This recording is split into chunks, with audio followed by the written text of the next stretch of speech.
Hello everyone. ये seventh class है जो आपकी भारतीय कला और संस्कृति की है। ये 7वीं क्लास है। इससे पहले की क्लासेस में हमने भारत में जो आर्किटेक्चर है जहाँ से शुरुआत हुई यानी कि इंडस वैली सिविलाइजेशन, उसके बारे में हम पढ़ चुके हैं। उसके अलावा इंडस वैली सिविलाइजेशन में जो भी मूर्ति कला, स्थापत्य कला या विभिन्न प्रकार की जो कला थी और स्थापत्य कला की जो विशेषता थी वो सब हम देख चुके हैं। उसके अलावा हमने भारत में मंदिर की जो वास्तुकला है वो देख चुके हैं। भारत में जो मूर्ति कला है वो और उसका जो चैप्टर है अभी चल रहा था, इसका हाफ पोर्शन हो चुका था। अब इसके आगे हम भारतीय मूर्ति कला को आगे डिटेल में पढ़ेंगे कि जिसमें हम गांधार मूर्ति कला से आगे पढ़ने वाले हैं। तो वो आज हम पढ़ेंगे।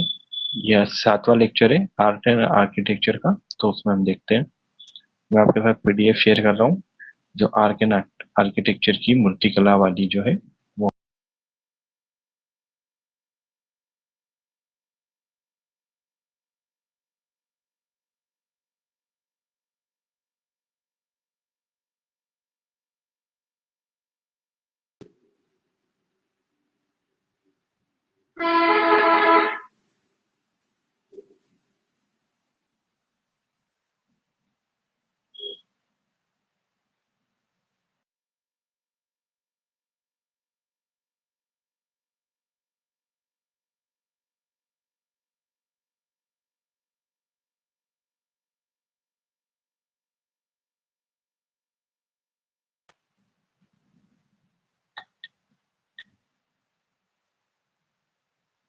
ठीक है। तो भारतीय मूर्ति कला हमने पिछले लेक्चर में, लास्ट टाइम जब लेक्चर लगा था तब हमने भारतीय मूर्ति कला के बारे में पढ़ा था कि भारतीय मूर्ति कला में कहाँ से शुरुआत होती है और ये कहाँ कहाँ तक फैली हुई है और इसका टाइम पीरियड क्या था, विशेषता क्या थी।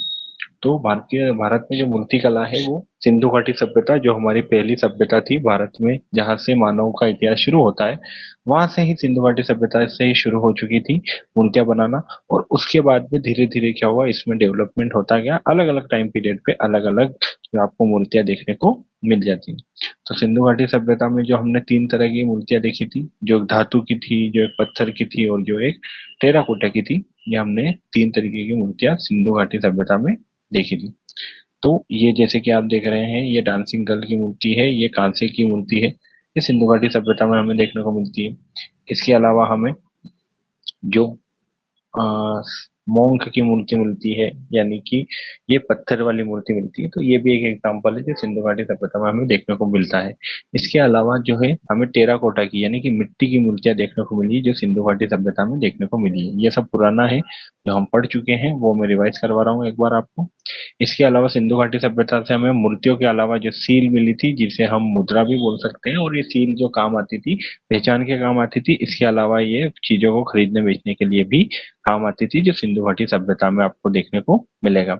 सिंधु घाटी सभ्यता में आभूषण, क्योंकि सिंधु घाटी सभ्यता एक बहुत डेवलप्ड सभ्यता थी, तो उसमें आपको विभिन्न प्रकार के आभूषण मिलेंगे जो भी आर्ट आर्ट एंड आर्किटेक्चर में ये चीजें भी आती है, आपको देखने के लिए मिल जाएगी। इसके अलावा इंडस्ट्रियल सिविलाइजेशन में बर्तन के विभिन्न प्रकार देखने को मिलते हैं जो कि मिट्टी से बनाए जाते थे और कभी कभी पत्थरों से भी कुछ बर्तन बनाए जाते थे या मूर्तियां बनाई जाती थी। मौर्य काल में हमने विभिन्न प्रकार के आर्किटेक्चर देखे, जैसे कि ये सांची का स्तूप है, हमने मौर्य काल में देखा। अशोक की जो मूर्तियां है, अशोक के जो स्तंभ है, जिस टाइप के स्तंभ होते थे अशोक के शासन काल में, और मूर्तियों के ऊपर इस तरीके की, सॉरी, स्तंभों के ऊपर इस तरीके की मूर्तियां बनाई जाती थी जिन्हें जो सिंह है, 4 सिंह वाली मूर्ति बोला जाता था। या फिर विभिन्न दूसरी प्रकार की मूर्तियां अशोक के टाइम पे आपको देखने को मिलेगी। तो ये अशोकन पीरियड में या मौर्यन पीरियड में ज्यादातर जो मूर्तियां है वो अशोक के द्वारा ही बनाई गई है। तो ये अशोक के द्वारा बनाई हुई मूर्तियों के बारे में हम पहले पढ़ चुके हैं। ठीक है। ये अलग अलग टाइप की मूर्तियां जो है मौर्यन टाइम में या अशोकन टाइम में आपको देखने को मिलेगी। क्योंकि हम ये पहले पढ़ चुके हैं इसलिए मैं आपको बस रिवाइज करवा रहा हूँ, ताकि हम देख ले कि हमने कहाँ तक आखिरी में पढ़ा था। तो लास्ट में हमने जो पढ़ा था गांधार शैली की मूर्तियां, यहाँ तक हमने एंड किया था। गांधार शैली भी हो गया था एक्चुअली, लेकिन मैं एक बार इसको रिवाइज करवा दूं क्योंकि टाइम गेप बहुत हो चुका है। आर्ट एंड आर्किटेक्चर यानी कला और स्थापत्य कला, इस वाले सब्जेक्ट में हमारे गेप बहुत हो चुका है, तो इसलिए मैं गांधार मूर्ति शैलियों को एक बार फिर से रिपीट कर रहा हूँ। गांधार मूर्ति की शैली, गांधार शैली की मूर्तियों का मतलब यहाँ पे क्या हो जाता है कि गांधार एक आर्ट फॉर्म है। जो गांधार गांधार आपका अफगानिस्तान में, तो वहां से जो आर्ट फॉर्म निकल के आया इंडिया में, जिसमें मूर्तियां बनना शुरू हुई थी, तो उसको गांधार शैली की मूर्तियां बोला जाता है। ठीक है। तो अब ये मूर्तियां कहाँ कहाँ पे हमें देखने को मिलेगी, तो पंजाब से लेकर अफगानिस्तान की सीमा, जो इंडिया का पश्चिमी जो सीमा है, जो पहले पाकिस्तान और अफगानिस्तान इंडिया में ही था, तो वहां पे आपको गांधार शैली की मूर्तियां मिलेगी 5वीं शताब्दी तक, जो कि महायान बौद्ध धर्म का एक महत्वपूर्ण केंद्र था। महायान यानी कि बौद्ध धर्म में तीन तरीके के डिवाइडेशन होते हैं, भाग होते हैं, हीनयान, महायान और एक और वज्रयान होता है। तो महायान जो बौद्ध धर्म था, जिसमें बुद्ध को भगवान माना जाता है, तो उसमें उनकी मूर्तियां बना के पूजा की जाती थी। अब ये कहाँ मिलेगा आपको, तो गांधार शैली ने फारसी, ग्रीक, रोमन, शक और कुषाण जैसे विदेशी प्रभावों को आत्मसात किया। यानी कि गांधार शैली की जो मूर्तियां है, उस पर आपको बाहर के लोगों का या विदेशी लोगों का जो है प्रभाव देखने को मिलेगा। एक होता है आपका देसी या फिर लोकल जो रहती है मूर्ति बनाने का तरीका, और एक होता है जिसपे आपका विदेशी इन्फ्लुएंस होता है। तो गांधारी शैली विदेशी इन्फ्लुएंस वाली है।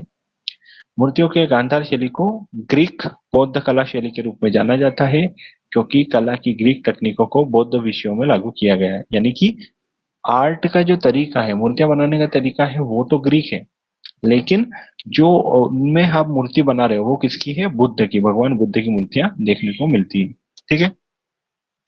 गांधार शैली ऑफ आर्ट का सबसे महत्वपूर्ण योगदान क्या है, बुद्ध और बोधिसत्व की सुंदर छवियों का विकास। बुद्ध को तो आप सभी जानते हैं, भगवान बुद्ध। बोधिसत्व क्या होता है, बुद्ध के जो विभिन्न अवतार माने जाते हैं, तो उनकी सुंदर छवियां यानी उनकी मूर्तियां बनना शुरू होती है किसमें, गांधार शैली में। और काले पत्थरों में ये बनाई जाती थी, और इनकी जो मॉडलिंग होती थी वो ग्रीक रोमन पेंथियन के समान होती थी। यानी कि जैसे कि ग्रीक रोमन के देवता होते थे, उनके देवता जैसे कि अलग अलग देवता ग्रीक होते थे, उनके हिसाब से वे अ, उनको मूर्तियों को बनाया जाता था, यानी उनसे कॉपी किया जाता। एक कॉपी वर्ड लिखना नहीं चाहिए, लेकिन आप बोल सकते हो कि एक प्रकार से कॉपी किया गया था ग्रीक देवी देवताओं को बुद्ध की छवियां बनाने के लिए। अब गांधार शैली की सबसे महत्वपूर्ण विशेषता, ये आपको मेंस में भी आ सकती है, प्री में भी आ सकती है। प्री में आ सकता है आपके कि चार विशेषता दे दी जाए और पूछा जाए कि इनमें से कौन सी विशेषताएं गांधार शैली की नहीं है। मेंस में हो सकता है आपके क्वेश्चन आ जाए गांधार शैली की महत्वपूर्ण विशेषताएं लिखिए, या फिर आगे जब हम पढ़ेंगे मथुरा शैली के बारे में, तो गांधार और मथुरा शैली के बीच का डिफरेंस आपको पूछने में आ सकता है। तो सबसे पहली विशेषता है कि भगवान बुद्ध का खड़े हुए या बैठे हुए चित्रण दोनों मिलता है, लेकिन गांधार शैली में जो ज्यादातर आप देखोगे तो खड़े हुए बुद्ध भगवान जो है ज्यादातर खड़े हुए आपको देखने को मिलेंगे। पारंपरिक भारतीय तरीके से बैठे हुए बुद्ध को हमेशा क्रॉस लेग्ड दिखाया जाता है। क्रॉस लेग्ड यानी जब आप ध्यान की मुद्रा में बैठते हैं, तो एक के ऊपर एक पैर जो रहता है उसको क्रॉस लेग्ड दिखाया जाता है। आगे आपको मूर्तियों में मैं आपको दिखा दूंगा। ठीक है। इसमें आगे क्या होता है, समृद्ध नक्काशी होती है, विस्तृत अलंकरण होता है, जटिल प्रतीकवाद। अब नक्काशी तो आप लोग समझते हो, अलंकरण यानी कि जो बुद्ध है भगवान की मूर्ति को उनके ऊपर अलंकरण किया जाता है, हार वगैरह पहनाए जाते थे, अच्छे से ड्रेस उनकी बनाई जाती थी। और प्रतीकवाद का मतलब है कि ऐसे प्रतीक चिन्हों को जिनका मतलब समझने के लिए आप फ्री रहते हैं, तो ऐसी चीजों को वहां पे बताया जाता था। पत्थर कौन से होते थे, बुरे पत्थर होते थे, जो कि भगवान बुद्ध के चित्रण के लिए उपयोग में लिए जाते थे। आगे है, गांधार कला के नमूने आपको कहाँ से मिलते हैं, तो गांधार कला के सर्वोत्तम नमूने जो है आपको तक्षशिला के जोलियन और धर्मराजी का स्तूप और आधुनिक अफगानिस्तान में जलालाबाद के निकट हट्टा से प्राप्त हुए हैं। ये दो जगह इंपॉर्टेंट है जहां से आपको गांधार कला के सर्वोत्तम नमूने देखने को मिलते हैं। भगवान बुद्ध की सबसे ऊंची चट्टान को काटकर बनाई गई प्रतिमा भी आधुनिक अफगानिस्तान के बामियान में स्थित है। ये बहुत इंपॉर्टेंट है, मैंने आपको पहले बताया था।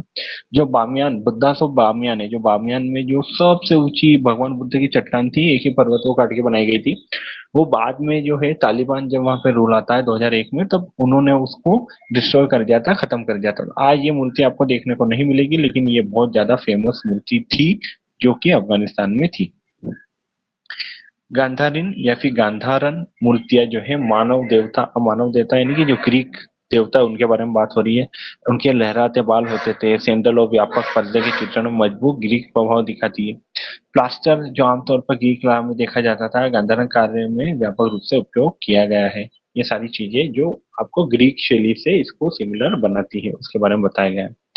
हालांकि गांधार मूर्तिकला भी रोमन कला की देन है। गांधार मूर्तियों में देखी गई शास्त्रीय रोमन कला की कुछ विशेषताएं, जो विशेषता है वो है स्कोल, माला के साथ करूब, ट्राइटन, सेंटोर। सेंटोर क्या होता है? एक टाइप का जानवर होता है, ट्राइटन भी जानवर होता है। तो इस तरह की मूर्तियां यहाँ पे देखने को मिलती है। बुद्ध को वस्त्र, ये बहुत इंपॉर्टेंट चीज है कि बुद्ध को यहाँ पे वस्त्र के साथ दिखाया गया है। गौतम बुद्ध वैसे जो है, जो भारतीय मूर्ति है उनमें ज्यादातर उनके वस्त्र दिखाए नहीं गए हैं, लेकिन जो गांधारन मूर्ति कला है उसमें गौतम बुद्ध को वस्त्र के साथ दिखाया गया है, और वस्त्र की जो मूर्तियां बनाई गई है वो बहुत ज्यादा अच्छी बनाई गई है। आगे है मथुरा कला। अब ये गांधार शैली की थोड़ी सी अलग है, ये भी इंडिया की है, दोनों इंडिया की है, लेकिन मथुरा शैली जो है ज्यादा भारतीय है। इसमें क्या है? तो मथुरा शैली जो है पहली से तीसरी ईस्वी के बीच मथुरा शहर में फली फूली और कुषाणों के द्वारा इसे बढ़ावा दिया गया था। कुषाण कौन है? कुषाण शासक थे जो कि यहाँ पे रूल करते थे। इन्होंने बौद्ध प्रतीकों को मानव रूप में परिवर्तित करने की परंपरा स्थित की।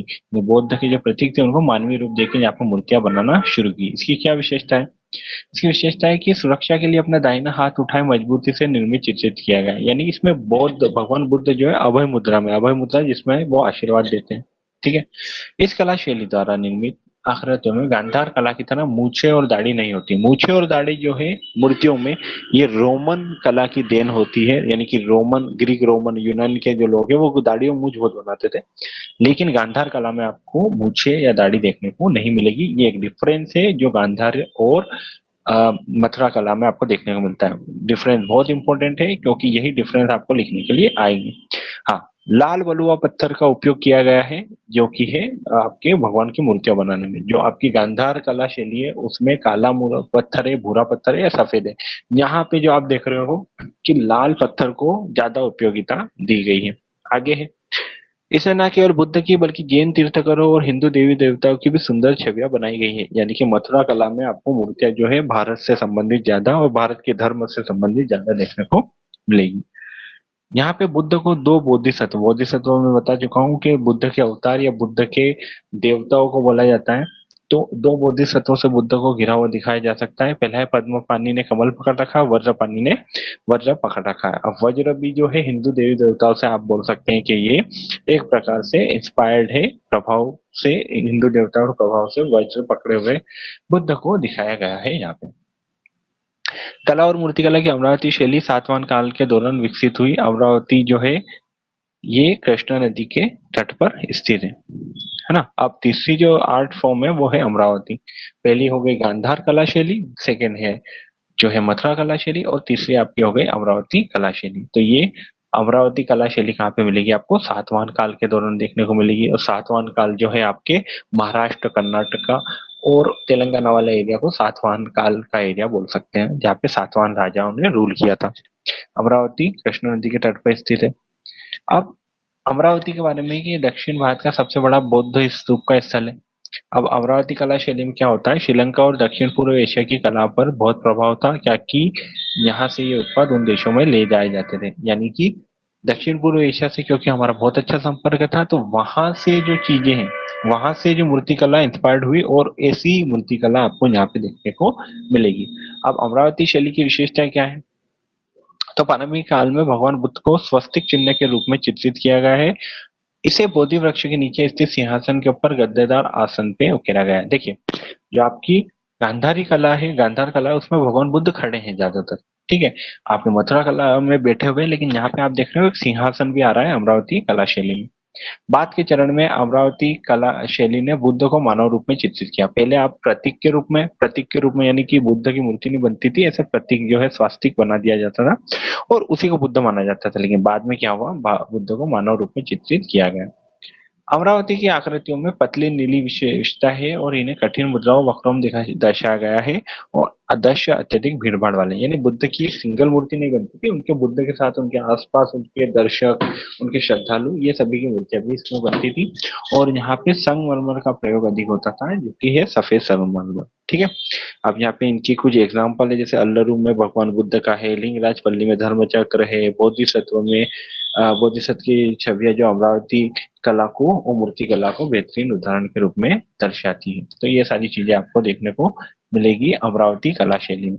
ठीक है। इन तीनों का आपको जगह पता होना चाहिए कि कहाँ पे ये आपको देखने को मिलेगी। ठीक है।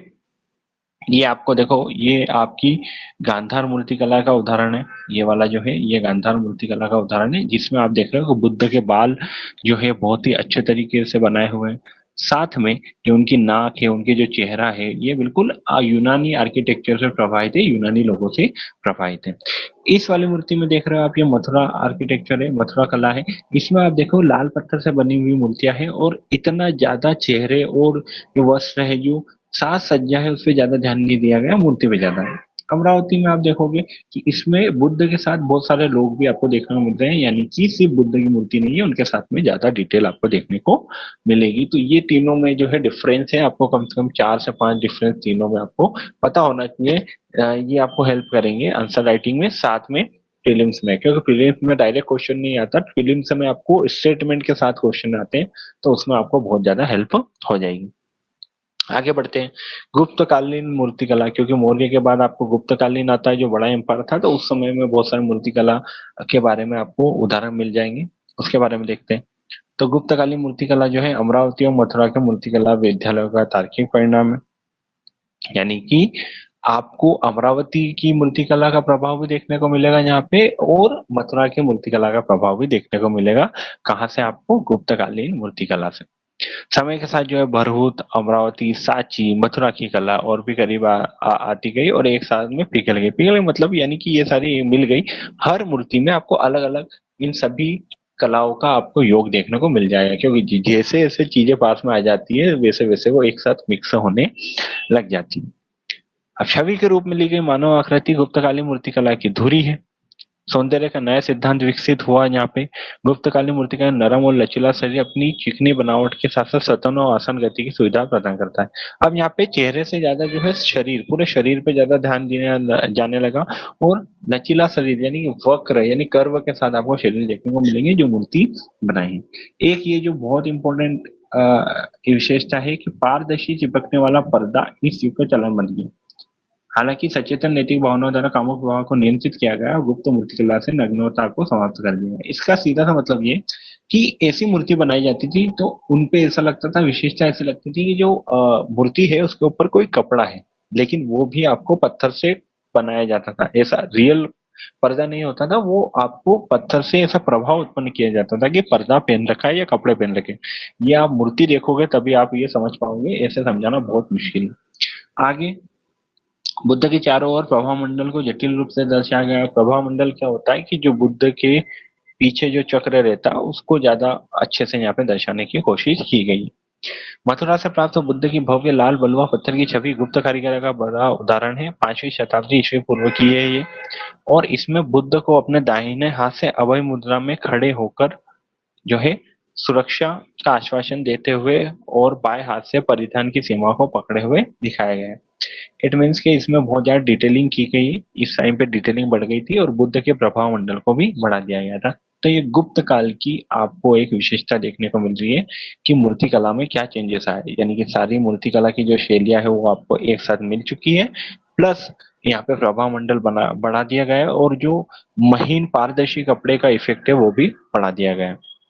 आगे है, सारनाथ में एक बुद्ध की मूर्ति है जो कि खड़ी है, बुद्ध की खड़ी यानी बुद्ध भगवान उसमें खड़े हुए हैं, जो कि गुप्त कला का एक सर्वोत्तम उत्कृष्ट उदाहरण है।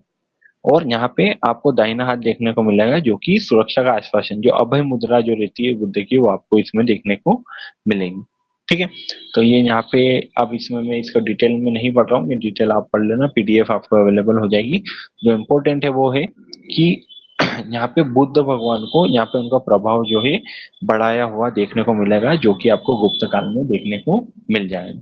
ठीक है, आगे हम देखते हैं। अगला है गंगा और यमुना, दो आदमकद टेराकोट प्रतिमाएं आपको मिलेगी। ये गुप्त काल का एग्जाम्पल है, जो कि अहिर क्षेत्र में शिव मंदिर की ऊपरी छत की ओर जाने वाली मुख्य सड़कों के बगल में स्थित है। अब इसमें आपको डिटेलिंग में नहीं जाना है, बस आपको ये पता चल होना चाहिए कि गंगा और यमुना, मैंने आपको बताया था कि जो गुप्त काल है उसमें जो मंदिर होते हैं उसमें गंगा और यमुना को, जो हमारी नदियां हैं उनको मानवीय रूप में दिखाया जाता था। तो इनका एक एग्जाम्पल आपको दिखेगा, अहिर क्षेत्र में एक मंदिर है जिनमें सीढ़ियों के आसपास गंगा यमुना आपको देखने को मिलेगी मूर्ति के रूप में। ठीक है, आगे है सामाजिक और धार्मिक इतिहास के स्रोत के रूप में मिट्टी की मूर्तियां टेराकोटा का बहुत महत्व है। टेराकोटा की मूर्ति आपको इंडस वैली सिविलाइजेशन में भी देखने को मिलती है और गुप्त काल में भी आपने को देखने को मिल रही है। शिव का शीर जो है, जो कि टेराकोटा का सुंदर उदाहरण है, जिसमें उलझे हुए ताले के साथ चित्रित किया गया है और एक प्रमुख और सुंदर शीर्ष के गांठ में बंधा हुआ है। ठीक है, इसको अपन डिटेल में नहीं देखेंगे, ये आप देख सकते हैं। ये मूर्ति है जो आपको गुप्त काल का एक बहुत ही प्रमुख उदाहरण है। इसकी स्पेशलिटी क्या है? सबसे पहले तो आप स्पेशलिटी देखेंगे कि गुप्त का भगवान बुद्ध का जो चेहरा है और जो उनके बाल हैं, ये आपको देखने को मिलेंगे जो आपकी गांधारी कला है, गांधार की कला, उससे लिए गए हैं। लेकिन जो लाल बलुआ पत्थर से ये मूर्ति बनी हुई है, ये आपकी मथुरा शैली की विशेषता है। प्लस इसमें और क्या एड चीज की गई है, ये जो आपका कपड़े दिख रहे हैं, कपड़ों पे जो डिटेलिंग की गई है बुद्ध के, ये भी आपके ये सातवाहन डायनेस्टी या फिर गुप्त कला की विशेषता है। यानी सारी कला जो है इसमें यहाँ पे मिक्स हो जाती है। इसके अलावा गुप्त भगवान बुद्ध का जो प्रभा मंडल है, ये जो गोल चक्र है जो भगवान बुद्ध के पीछे, इसको प्रभा मंडल बोलते हैं। ये गुप्त काल में बनाया गया है, यानी कि इसके पहले की मूर्तियों में ये प्रभा मंडल इतना बड़ा नहीं होता था, लेकिन बुद्ध के गुप्त काल में आते आते बुद्ध की मूर्तियों में आपको ये प्रभा मंडल देखने को मिलेगा, जो कि एक इम्पोर्टेंट डिटेल है ना। अब पाल शैली की मूर्तियां, गुप्त के बाद हम पाल शैली में जा रहे हैं। पाल डायनेस्टी जो है वो साउथ इंडिया में आपको देखने को मिलेगी। तो पाल डायनेस्टी के बारे में देख लेते हैं कि इसमें क्या चेंजेस आ रहे हैं मूर्तियों में। तो पाल मूर्ति कला की उत्पत्ति का श्रेय किसको दिया जा रहा है? गुप्त शैली को ही दिया जा रहा है। गुप्त शैली के बाद में आई थी, इसलिए गुप्त शैली से इसको विकसित माना जा सकता है। हालांकि बाद के चरण में पाल शैली अपने मूल से दूर चली गई और स्वयं की शैली विकसित की, लेकिन ये स्टार्ट कहाँ से हुई थी? ये स्टार्ट हुई थी गुप्त शैली से, है ना। और यह विचलन बंगाल की स्वदेशी शैली के साथ शास्त्रीय व्यवहारवाद के मिश्रण के कारण था। इतना डिफिकल्ट सेंटेंस है। इसका मतलब यही है कि जैसे ही पाल शैली विकसित हुई, उसके बाद ये क्या करती है, बंगाली जो आर्किटेक्चर है, जो मूर्ति कला है, उनके साथ मिक्स हो जाती है और नई शैली का निर्माण यहाँ पे होने लगता है। इसकी इंपॉर्टेंस क्या है, इसकी विशेषताएं क्या है?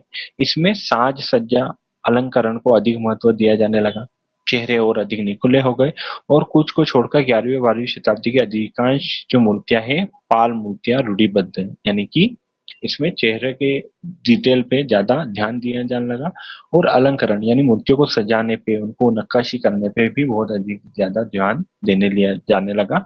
ये पाल शैली की स्पेशलिटी है। तो अभी तक हमने कितनी विशेषताएं पढ़ ली? अभी तक हमने कितने तरह की मूर्ति कला पढ़ ली? सबसे पहले हमने गांधार पढ़ी, गांधार के बाद हमने मथुरा शैली पढ़ी, फिर उसके बाद हमने सातवाहन जो है अमरावती शैली पढ़ी, उसके बाद हम गुप्त शैली पढ़ रहे हैं, और ये पांचवी जो है ये पाल शैली है, जिसमें आपको चेहरे और अधिक निखुले हो जाते हैं और साज सज्जा और अलंकरण को ज्यादा महत्व दिया जाने लगा। इन मूर्तियों को इस तरह से बनाया गया है ताकि वे खराब मौसम का सामना कर सके, और देवता की मूर्तियां जो है महीन दाने वाले काले पत्थरों से बनाई गई थी। ये स्पेशलिटी है पाल मूर्ति कला की, कि यहाँ पे जो मूर्तियां बन रही है वो काले पत्थरों से बनाई गई, जो दाने वाले, जो समुद्र के किनारे आपको पत्थर देखने को मिलेंगे, जिनमें क्या रहता है कि छेद होते हैं, तो जिनसे क्या वो मौसम को बहुत अच्छे तरीके से झेल सकती है। इसलिए ये इनकी स्पेशलिटी बन जाएगी कि जो आपकी पाल मूर्ति कला है वो काले पत्थरों से बनी है, जो कि महीन दाने जिनमें होते थे। टेराकोटा पाल मूर्तिकला की प्रमुख विशेषता है दीवारों की सतह को सजाने के लिए टेराकोटा पट्टिकाओं का उपयोग किया जाता है। टेराकोटा यानी मिट्टी, और पट्टिका यानी मिट्टी की पट्टी बना के उन पर मूर्तिकला यहाँ पे की जाती थी। बांग्ला छत जो है पाल शैली की प्रमुख विशेषता थी, जिसे छत के ढलान और घुमावदार हिस्से का आकार था। ये जो मैंने बांग्ला छत है यहाँ पे, इसकी फोटो मैंने इसलिए नहीं दी क्योंकि हमने आर्किटेक्चर जब पढ़ी थी, बंगाली आर्किटेक्चर, जिसमें हमने मंदिरों और भवनों का निर्माण देखा था, उसमें मैंने आपको बता दिया था कि बांग्ला छत होती कैसी है, इसलिए मैंने यहाँ पे आपको डिटेल में नहीं दी। ठीक है, अगला है चालुक्य काल में मूर्तियां। चालुक्य भी आपको पता है साउथ इंडिया की एक डायनेस्टी है, जिसके अलावा ये गुजरात में भी रूल करती थी। तो इनकी मूर्ति कला की विशेषताएं क्या है? तो चालुक्य राजवंश एक भारतीय शाही राजवंश था, जिसने 6ठी से 12वीं शताब्दी के बीच दक्षिण और मध्य भारत के बड़े हिस्से पर शासन किया था। इस अवधि के दौरान उन्होंने 3 संबंधित लेकिन अलग अलग राजवंशों के रूप में शासन किया। यानी चालुक्य किसी एक जगह पे नहीं थे, एक जगह से शुरू हुए थे, लेकिन बाद में अलग अलग इनकी डायनेस्टी बन गई, जो कि है बादामी के चालुक्य। ये जो मूल कर्नाटक में रहते थे वो चालुक्य है। सेकेंड है पश्चिमी चालुक्य, ये आपको कल्याणी के चालुक्य बाद में आपको गुजरात वाले एरिया में देखने को मिलेंगे। और पूर्वी चालुक्य जो आपको पूर्व भारत में, साउथ इंडिया में पूर्वी क्षेत्र में देखने को मिलेंगे, ओडिशा वाले क्षेत्र में। तो इनकी मूर्ति कला में क्या विशेषता है, तो बादामी के चालुक्य की मूर्ति कला में देख लेते हैं। तो बादामी की जो मूर्तियां हैं वो द्रविड़ वास्तुकला से काफी मिलती जुलती थी। इसमें कोई डिफिकल्टी नहीं है, क्योंकि चालुक्य दक्षिण भारत से संबंधित थे, इसलिए उनकी जो मूर्ति कला की वास्तुकला है वो दक्षिण भारत से मिलती जुलती है, द्रविड़ वास्तुकला से मिलती जुलती है। बादामी चालुक्यों के तहत दो प्रकार के स्मारक विकसित हुए, चट्टानों को काटकर बनाए गए मंदिर और संरचनात्मक मंदिर। इन दोनों का मतलब क्या है? चट्टानों को काटकर बनाए गए मंदिर का मतलब होता है किसी एक पत्थर को काट के अगर आप कोई मंदिर बनाते हो, एक ही पत्थर को, बड़े पत्थर को, यानी कि उसके अलावा कोई पत्थर बाहर से ऐड नहीं होगा, जैसा कि आपका कैलाश मंदिर है जो एलोरा केव से, अजंता एलोरा केव से में आपको देखने को मिलेगा। और संरचनात्मक मंदिर यानी वही जैसे हम नॉर्मल बनाते हैं, छोटी छोटी ईंटों से बड़ी कोई संरचना बनाई जाती है।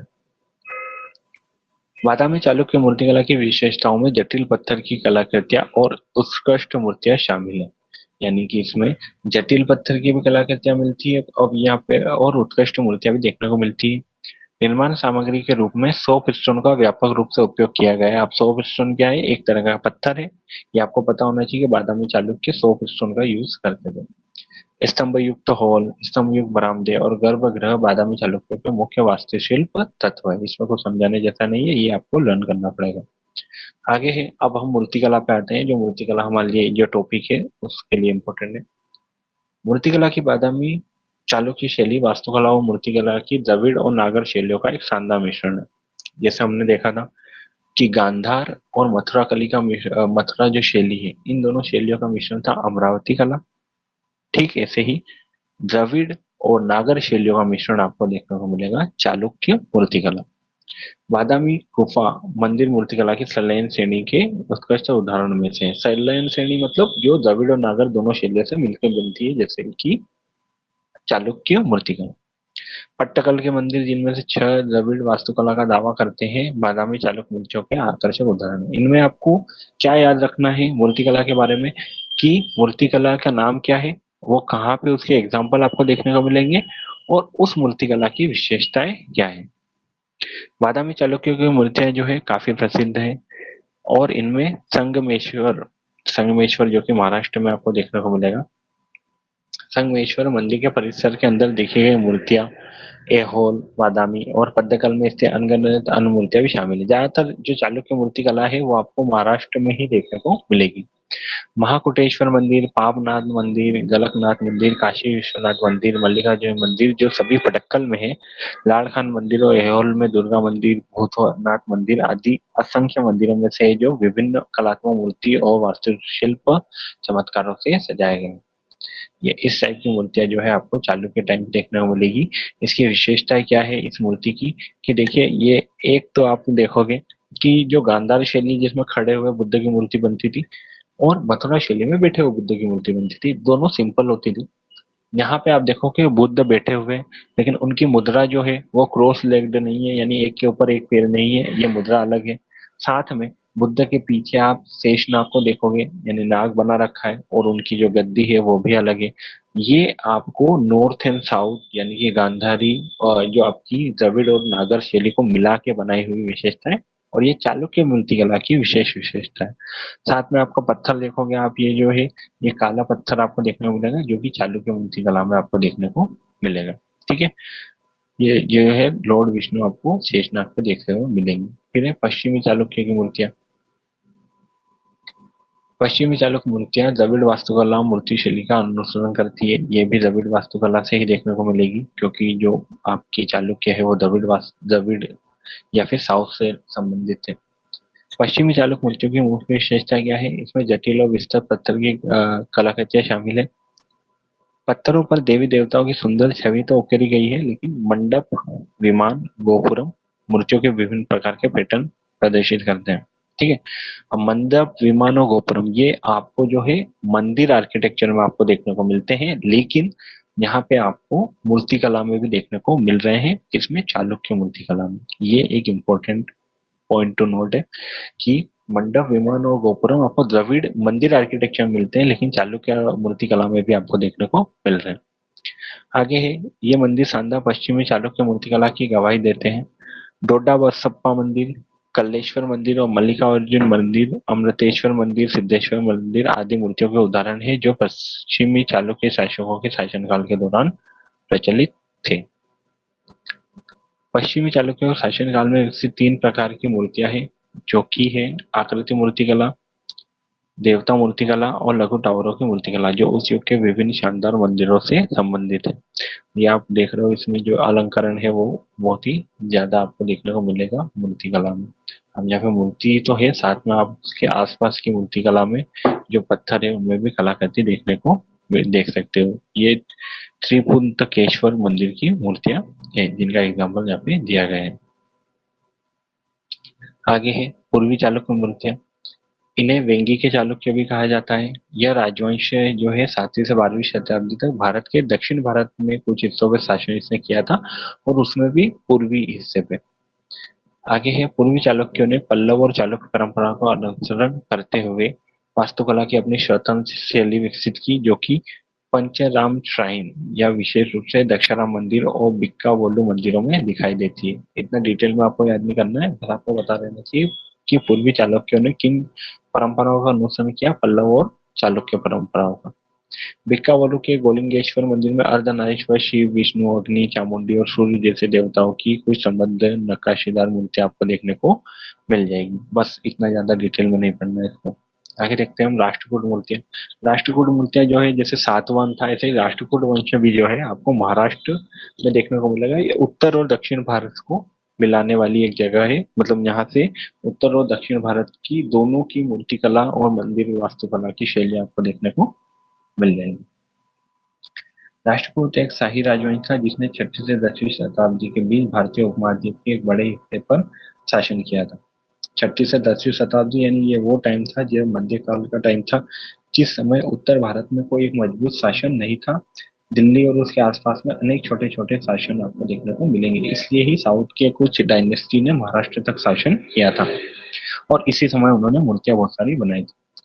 राष्ट्रकूट मूर्तियां और वास्तुकला शाही संरक्षण में विकसित हुई और अपनी जटिल नक्काशी के लिए प्रसिद्ध है।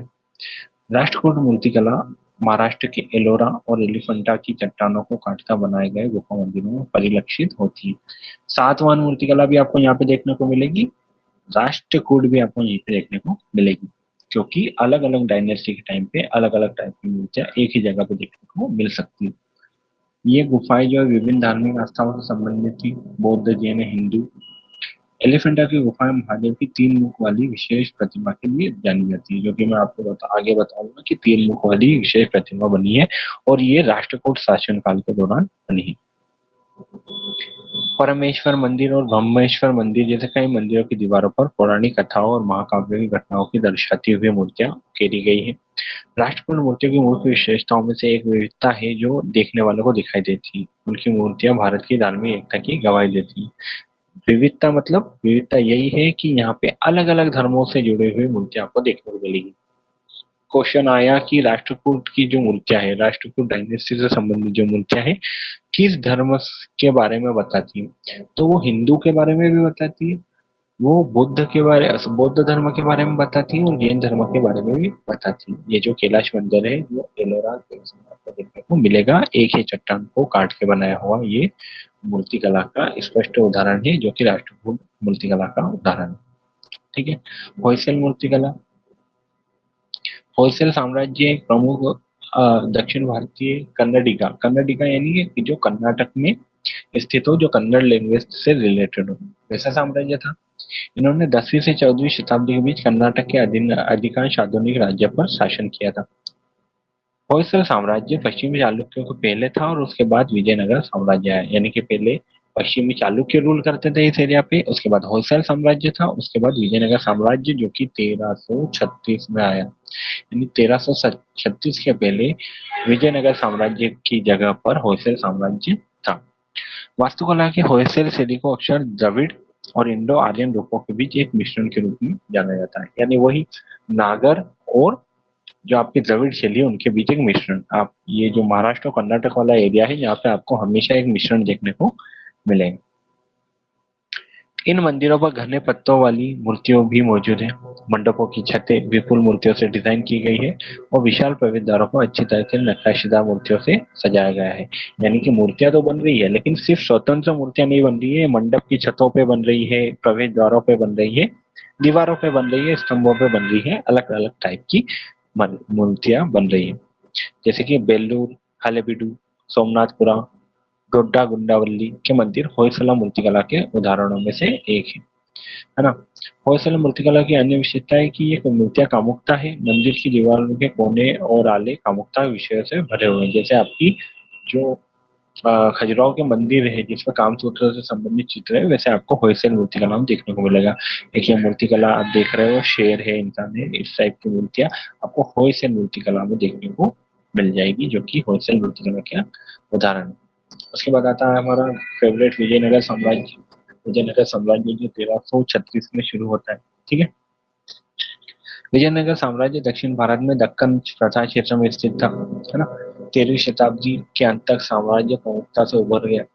यह 1646 तक चला, लेकिन 1565 में ये जो एक एक वॉर हुआ था, 1565 में बहुत इंपॉर्टेंट वॉर हुआ था, और उसके बाद जो है ये साम्राज्य बिखर गया था। लेकिन हाँ, ये खत्म नहीं हुआ था, ये 1646 तक चलता रहा था, ठीक है। इसके टाइम में जो मूर्तिकला उनकी विशेषता क्या है कि ये भी कौन सा स्टोन यूज करते थे? Soap stone. सोप स्टोन नरम होता था और आसानी से तराशा जाता था। आमतौर पर राहत और मूर्तियों के लिए उपयोग किया जाता था। पत्थर की असमानता को ढकने के लिए कलाकारों ने खुरदरी सतहों को चिकना करने के लिए और खत्म करने के लिए चमकीले रंग का प्लास्टर यूज किया। आपको बस ये पता होना चाहिए कि पत्थर कौन सा था, ठीक है। विजयनगर मंदिरों के निर्माण में मूर्तिकला को वास्तुकला के साथ अभिन्न रूप से जोड़ा गया। अब मूर्तिकला को वास्तुकला के साथ कैसे जोड़ा गया? इसका मतलब ये है कि जब कोई बिल्डिंग बनाई जाती थी, तो बिल्डिंग के साथ में ही मूर्तियां बनाई जाती थी, वो उनसे इंटेज होती थी, वो उनसे अलग नहीं होती थी। ऐसा नहीं कि बाद में मूर्ति लाके रखी गई, वो उसी भवन का पार्ट होती थी। यानी कि आप किसी भी मंदिर में जाओगे तो वहां पे मूर्तियां उन्हीं के साथ में बनी हुई होती थी, जैसा मैंने अभी बताया था आपको। पुरुषों, महिलाओं, देवी देवताओं की बड़ी आदमकद आकृतियां कई विजयनगर मंदिरों को शोभित करती है।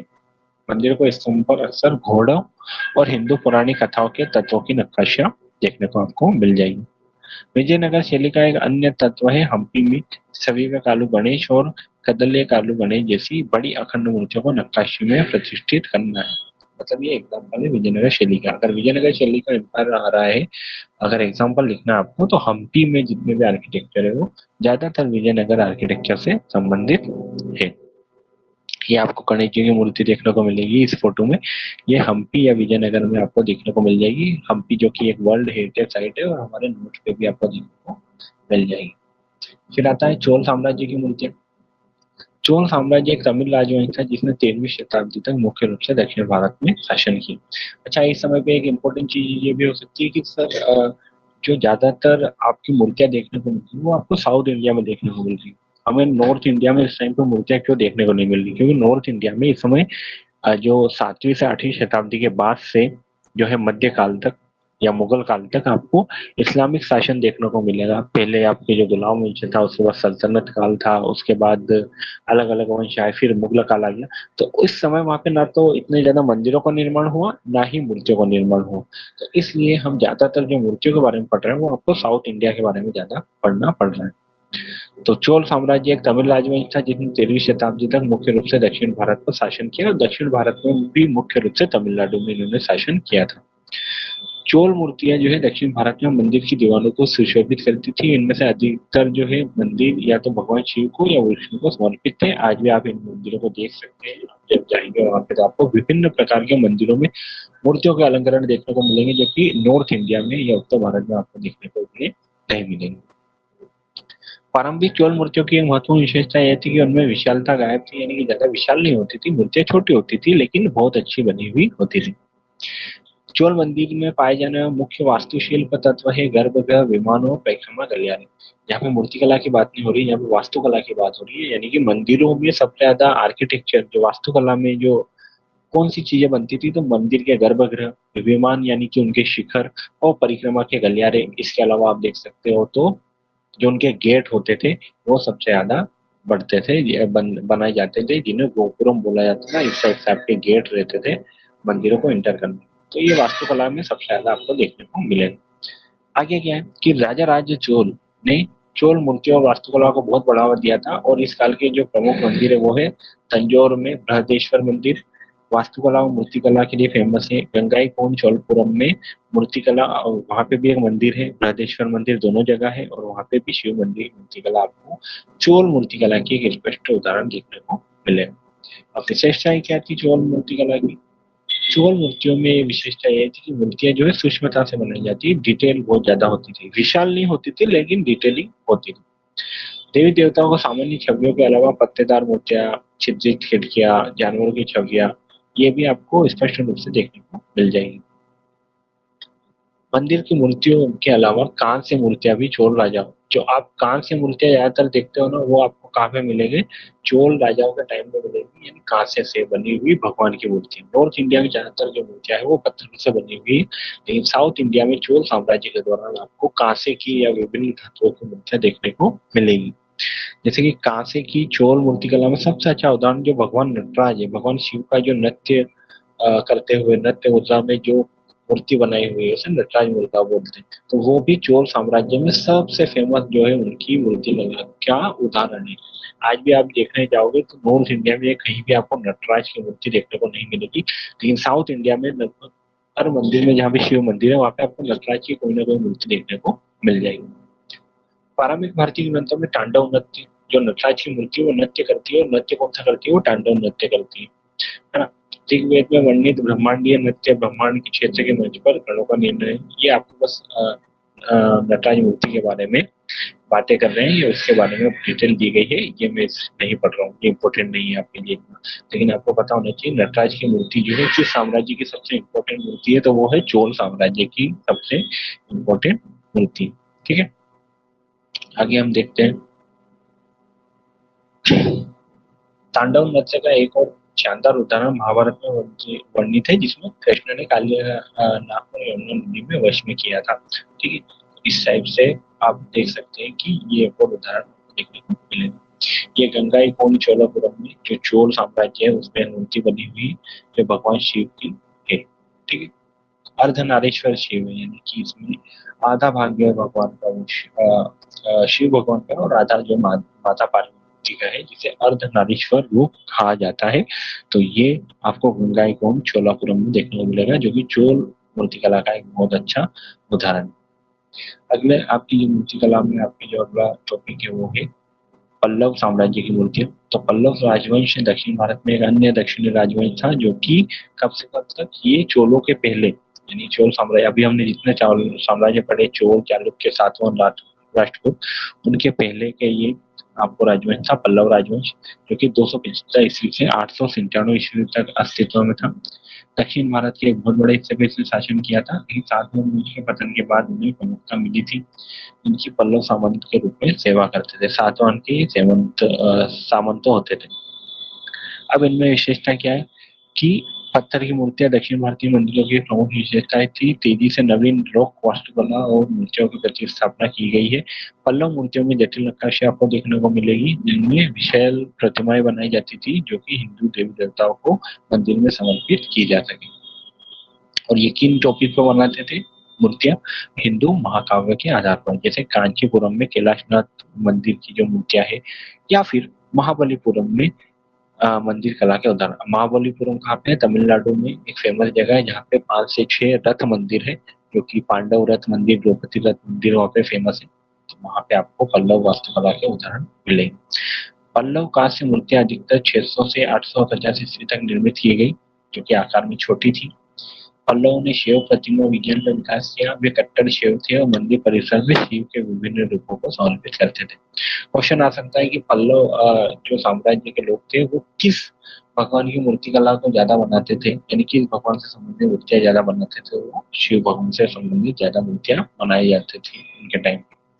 जो ज्यादातर उनकी मूर्तियां थी वो 1 फुट से भी कम थी, और आकृतियां प्राकृतिक मुद्रा में थी, ढलाई में थी। ये जो आपने बुक्स के बहुत ही फ्रंट पे देखा होगा, बहुत सारी जो आपकी एनसीईआरटी बुक्स है उनके फ्रंट पे आपको देखने को मिलेगा इस टाइप की मूर्तियां है, पत्थर की, कांसे की, ये आपको पल्लव साम्राज्य में देखने को मिलती है।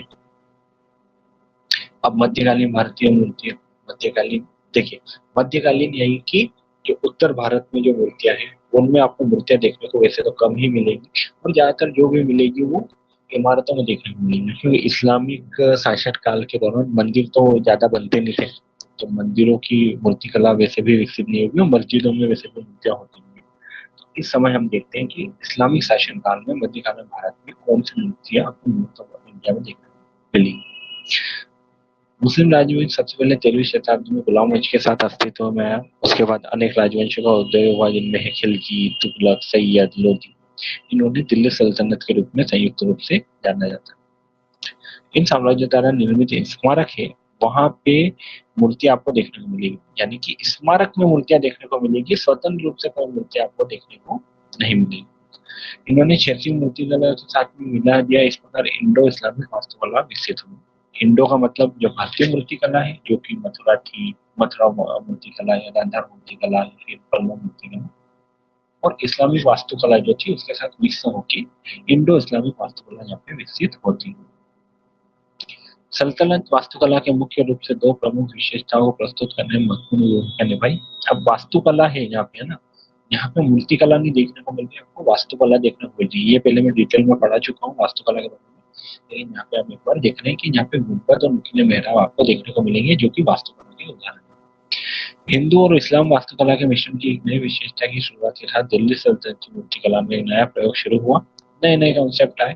उदाहरण के लिए दोहरे गुंबद आपको देखने को मिलेंगे, मीनार करने वाली टाइलें मिलेंगी। ये सभी वास्तुकला का उदाहरण है, मूर्तिकला का उदाहरण नहीं है, क्योंकि मूर्तिकला इतनी ज्यादा प्रचलित नहीं थी सल्तनत काल में। टेराकोटा मूर्तिकला जो थी मुस्लिम काल में लोकप्रिय रही। अब टेराकोटा मूर्तियां जो थी राज्य के द्वारा, यानी कि गवर्नमेंट जो रूलिंग पार्टी है, जो मुस्लिम शासन है, वो टेराकोटा मूर्तिकला का प्रमोट नहीं करते, लेकिन जो लोग थे जो कि ज्यादातर हिंदू थे वो मूर्तिकला में विश्वास रखते थे। तो इसीलिए आपको कोई मुगलकालीन बिल्डिंग में कोई मूर्तिकला देखने को नहीं मिलेगी, लेकिन जो लोग थे वो जरूर मूर्तिकला को यूज करते थे। तो इसीलिए आपको आर्किटेक्चर में आपको नई नई चीजें देखने को मिलेगी। ये आप देख रहे हो कि ये दोहरा गुंबद, बहुत सारी मीनारे, पत्थरों से छज्जे बने हुए हैं, मेहराब बनी हुई है, ये सभी आपको आर्किटेक्चर स्टाइल में दिखेगा, लेकिन कोई मूर्ति नहीं दिखेगी सल्तनत काल में। और सेम विद मुगल मूर्तियां, मुगल टाइम पे भी आपको मुगल टाइम में भी आपको कोई ज्यादा मूर्तियां देखने को नहीं मिलेगी, क्योंकि मुस्लिम जो थे वो मूर्तियां बनाते नहीं थे या मंदिर वगैरह होते नहीं थे। ठीक है, तो जो भी आपको एग्जाम्पल देखने को मिलेंगे वो किस चीज के देखने को मिलेंगे, वास्तुकला या फिर आर्किटेक्चर, जो बिल्डिंग बनी हुई है वो देखने को मिलेंगी आपको। भारत में मुगल मूर्तियां 16वीं और 17वीं शताब्दी के दौरान उभरी। वास्तुकला की इस शैली ने भारतीय कला और वास्तुकला पर फारसी प्रभाव डाला। फारसी यानी वही इस्लामिक प्रभाव। मिश्रित शैली के कारण मुगल मूर्तियों की विशेषताएं अलग प्रकार का समूह विकसित हुआ। यह मुगल सम्राट अकबर के अधीन था और मुगल कला और मूर्तिकला वास्तव में विकसित हुई। इस प्रकार मुगल वास्तुकला अपने इतिहास की सबसे भव्य इमारतों के निर्माण की गवाह बनी। इमारतें बनी है, मूर्तियां नहीं बनी। अब इमारतों की विशेषताएं देख सकते हैं, क्योंकि आर्किटेक्चर में वो भी आता है। तो अकबर काल की मूर्तियों में सुलेख और घने पत्तों वाले डिजाइन शामिल थे, गुंबद थी, छतिया थी, झरोके थे, मेहराब, प्रवेश द्वार थे। ये सारी चीजें थी जो वास्तुकला में आपको देखने को मिलेगी। भव्य भवनों के निर्माण की परंपरा जारी रही, क्योंकि जो लाल किला है आगरा में है, दिल्ली में है, ताजुल मस्जिद है, जामा मस्जिद है, ताजमहल है, ये आपको आर्किटेक्चर में देखने को मिलेंगे। मुगल स्मारक प्राचीन स्वरूप जटिल पत्थर की कला के लिए प्रसिद्ध है। इनमें ताजमहल, जामा मस्जिद और लाल किले आप देख सकते हो। मुगलों ने सिरेमिक टाइल यानी ऐसी टाइल जो मिट्टी से बनाई जाती थी, मिट्टी को पका के, जो आजकल की टाइलें आप देखते हो उन्हें सिरेमिक टाइल ही बोला जाता है। इसके अलावा क्या यूज करते थे वो, पिट्राडूरा एक टेक्निक थी जिसमें पत्थरों से दीवारों पर या फिर फर्श पर एक पत्तों की या फिर अलग अलग टाइप की डिजाइन बनाई जाती थी। तो ये सबसे इम्पोर्टेंट है मुगल काल में आर्किटेक्चर। ठीक है, मेहराब के बीच में पत्तों की मूर्तियां भी उत्कृष्ट उदाहरण है। मूर्तियां अभी तक आपको मुगल काल में देखने को नहीं मिल रही।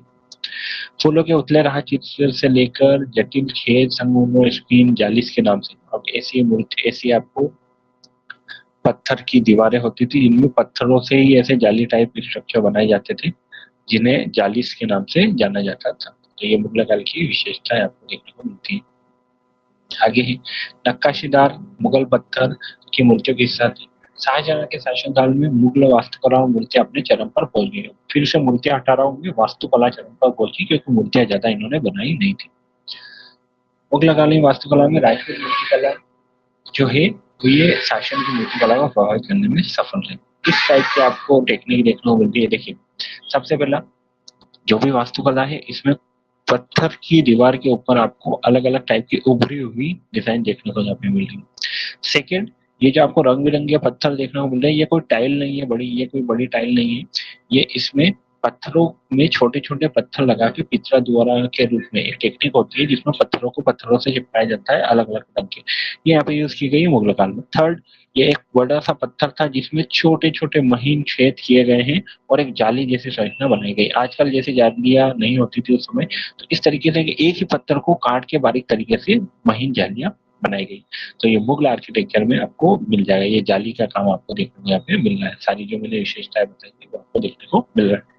ये फिर से अगर हम देखें तो ये ताजमहल का एग्जाम्पल, ये ताजमहल में आप देखो यहाँ पे ये पितरा दूरा है जिसमें आप एक पत्थर में दूसरा पत्थर फिट करके एक बहुत अच्छे तरीके से डिजाइन देते हैं। ये आप फोटोज देखेंगे गूगल पे तो और आपको अच्छे से मिल जाएंगे। अब हम आखिरी में आधुनिक भारतीय मूर्तिकला देख रहे हैं और इस चैप्टर को खत्म करते हैं। तो आधुनिक भारतीय मूर्तिकला में क्या हुआ, इनमें पश्चिमी शैक्षणिक कला परंपराओं के अनुकूलन से मानी जाती है। यानी कि मुगल काल के बाद जो आते हैं आपके ब्रिटिशर्स आते हैं, तो उनसे इंस्पायर्ड आपको मूर्तिकला देखने को मिलेगी। मूर्तियां अब नए उभरते उच्च और मध्यम सामाजिक वर्गों की मांगों को पूरा करने के लिए बनाई गई। यानी कि अब मूर्तियां सिर्फ राजा लोग या ब्रिटिशर्स नहीं बनाते थे, जो नए नए अमीर लोग होते थे वो मूर्तियां बनाने लगे थे। जब अंग्रेजों का शासनकाल आया तो भारतीय मूर्तिकला को आधुनिकता की प्रेरणा मिली और स्वतंत्रता पूर्व काल में भारतीय मूर्तिकला की नवीन प्रवृत्तियां यूरोप के यथार्थवाद से प्रभावित थी। यानी कि अब भगवानों की मूर्तियां बनने से ज्यादा यथार्थ यानी कि लोगों की मूर्तियां बनने लगी, या फिर जो नेचुरल चीजें हैं उनकी मूर्तियां ज्यादा बनने लगी भगवान से हटकर।